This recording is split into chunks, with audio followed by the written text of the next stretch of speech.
नामस्मरण एवढं करून देव भेटेलच याची गॅरंटी माझ्या जिजाऊने माझ्या आई साहेबांनी कोणता मंत्र म्हटला होता हे मी तुम्हाला विचारतो. बरेचसे आपले कीर्तनकार इतके मूर्ख हे बोलताना व्याकरण वापरत नाही. तुकाराम महाराजांची पत्नी गजाल होते असं बोलतात, तुम्ही पण ऐकलं असेल.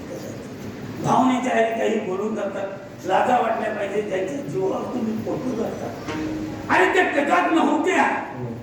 तुकोबांची त्यांचं एवढंच भांडण होतं, तुम्ही ज्या देवाकरता वेडे झाले त्या देवाने तुमची प्रतिष्ठा क्लास केली, अपमान केला, घरदार गेलं, पत्नी गेली, मुलगा गेला, एवढं तुम्हाला त्याने उघड्यावरती आणून तरी तुम्ही त्याचं नाव घेतात.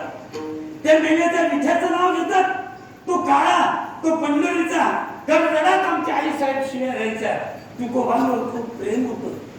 माझे तुकोबा सकाळी 4 वाजता उठायचे, नीट लक्षात ठेवायचे. मी काय सांगतो, 4 वाजता उठायचे, इंद्रायणीवर स्नान करायचे आणि तिकडे रस्ता फुटेल भामचंद्र, गोरोडा, भंडारा कुठेतरी डोंगरावर चालले जायचे.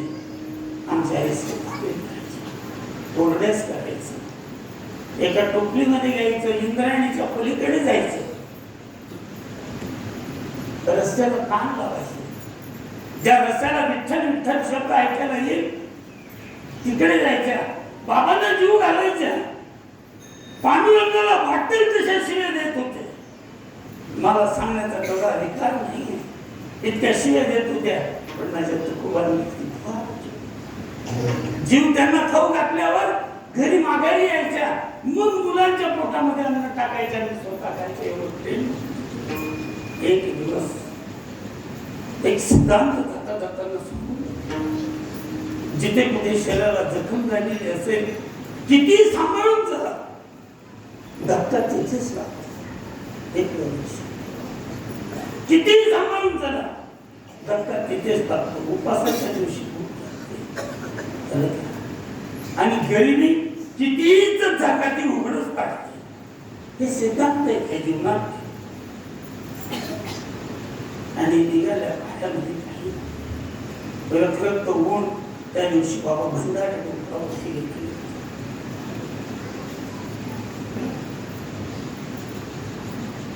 भंडारा डोंगरावरती करवंदाची आणि हिंगळीचे झाड, लोखंडाच्या खिळ्यासारखे त्याला खाते असतात.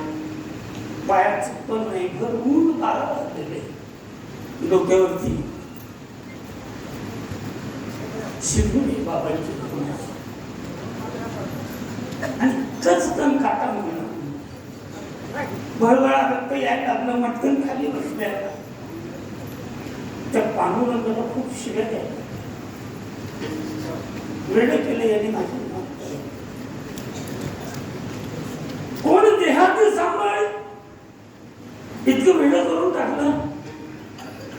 15-20 फुटाच्या अंतरावरती गुराख्याच्या रूपामध्ये तो परमात्मा भरजरी शेला कमरेला बांधलेला पितांबर, हातामध्ये काठी गुंडासन केलाय आणि तो हसत हसत केला. या शिव्या देत आहेत त्याला.